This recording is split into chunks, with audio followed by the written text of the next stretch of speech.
Police have launched an investigation after a woman was found dead in front of her yard on Rosewell Road in Maypen, Clarendon, Saturday morning.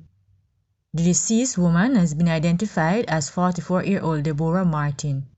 It is reported that around 8:30 a.m., Martin's 16-year-old son stumbled upon her motionless body in front of their yard and alerted other residents who summoned the police.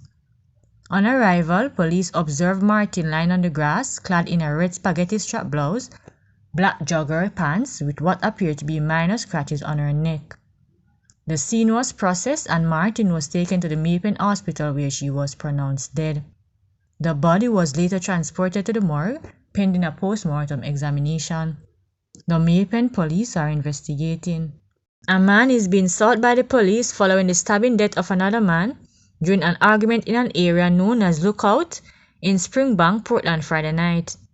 It is reported that a group of men were at a location gambling when a quarrel developed between two of the gamblers. According to the police, the argument got intense, with the men hurling threats.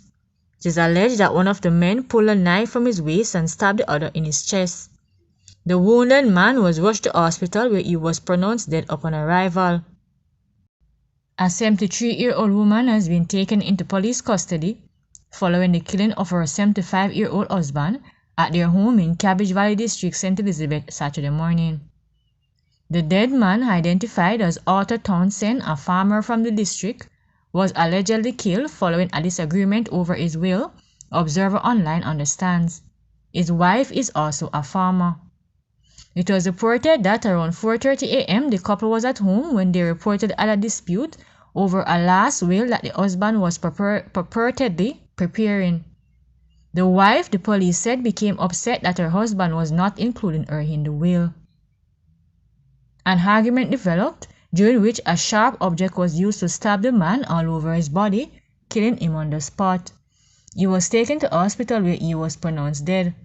The wife was taken into custody. The Balaclava police are investigating.